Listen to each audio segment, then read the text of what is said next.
In the beginning, God created the heavens and the earth. These are the first words we read in Genesis.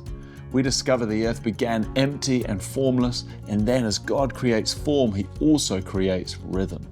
From verse 5 and then repeated over chapter 1, we read, "There was evening and there was morning, there was evening and there was morning."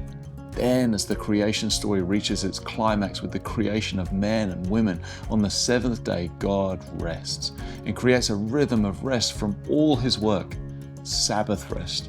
Fast forward to the life of Jesus, and again we see God the Son exhibiting rhythms that mark His days: prayer, community, work, rest. We find these consistently dotted throughout His early life and ministry years. Rhythms play a key part in life. Justin Earley, in his book titled Habits of the Household, says, "Our households are not simply products of what we teach and say, they are much more products of what we practice and do." This is a powerful picture to demonstrate the weight of our family rhythms. When you hear rhythm, don't confuse it with routine. Routines are often rigid and time-bound, and they tend to happen to you. You can get stuck in a routine and they can become a bit like Groundhog Day, rinse and repeat. They are mostly inflexible, and when you are out of routine, it creates a sense of chaos and can bring stress. Rhythms are not as rigid, and they only come about by choice and intentionality. Rhythms are chosen and set to bring life and flourishing to a family, not as a means to control chaos. So here's the kicker. You might think you already have rhythms, but if you haven't chosen them, they're probably routines and you're at their mercy. So here's a chance to take stock. Let's look at how we can choose rhythms that give life to our families in these early school age years. Let's start with 4 bedrocks that occur for every single one of us every single day. We wake up, we go somewhere, we eat, we sleep. These can either be merely routine, or you can make them healthy, life-giving rhythms. Over the school years, parents are heavily involved in setting rhythms for their children. These years are a golden opportunity to reinforce values and champion God's love and truth. At face value, the daily wake up, eat, go, sleep may seem insignificant, but it doesn't have to be. These simple moments can be rich. They happen every day, week in and week out, and are times that you can leverage most as a parent because they are relentlessly regular. In the book of Deuteronomy, Moses captures this for the Israelites. He wants them to have God's law impressed on their hearts, so he tells them to discuss them regularly with their children. Talk about them when you sit at home and when you walk along the road, when you lie down and when you get up. Moses, being no stranger to human weakness and failure, knows they will likely forget, so he cleverly encourages them to take their normal, everyday moments and turn them into rhythms of discipleship for their children. So what are the things your school-age child needs to be reminded of? How much they are loved by God and by you. They're created and have a purpose. You are unshakable as they learn, make mistakes, and grow.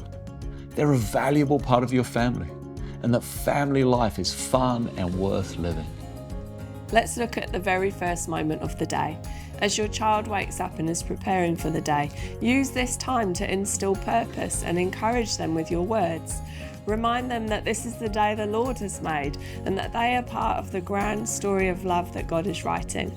Think about filling their backpack, metaphorically, as you fill it physically. What are they carrying with them as they go into their school day? Fill their backpack with encouragement and with truth about who they are and the God who holds all things in His hands. These are also great opportunities to give your child responsibility. Their morning rhythm could be taking turns to say grace, to find their school bag and have it ready by the door, or to help a younger sibling put their shoes on.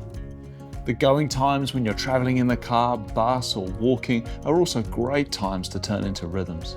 Open up informal conversations to allow your child to interpret the world around them. Discuss the things they are observing and unpack experiences they have had. You can make these moments fun too. Have turns at being DJ in the car, play the classic "Would you rather?" or let your child ask a question about anything.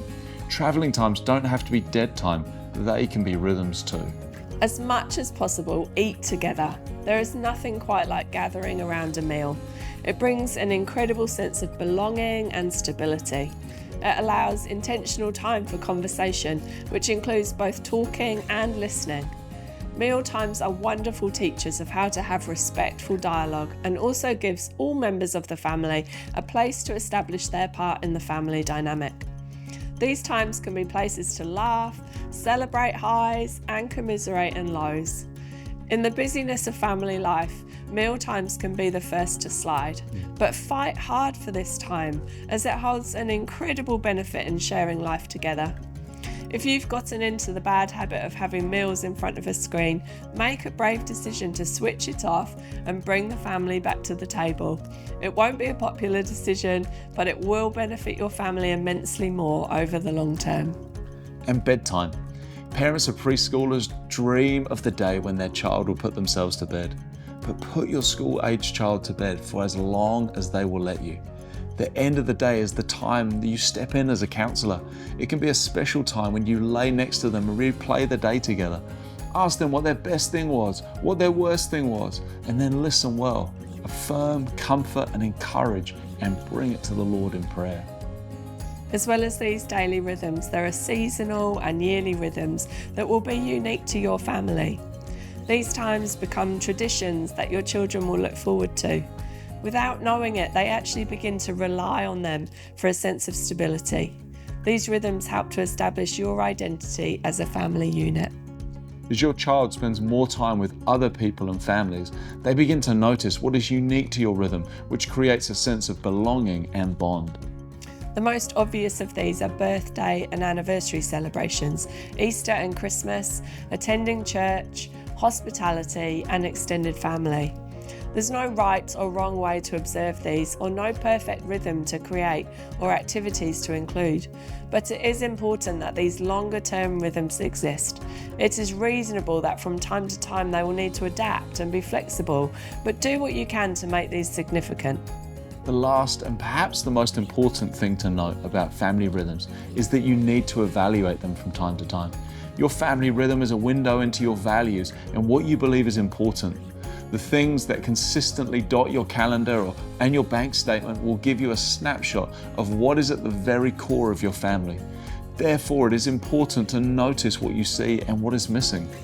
Are the daily rhythms and seasonal and yearly rhythms a picture of what you think your values are and what you hoped would be most important? Are the rhythms in your household shaping the hearts of your children towards kingdom values or the values of the world? Regular evaluation means that you can tweak and adapt along the way. The aim is not to create a perfect family, but rather that your rhythm helps cultivate the family that you desire to build.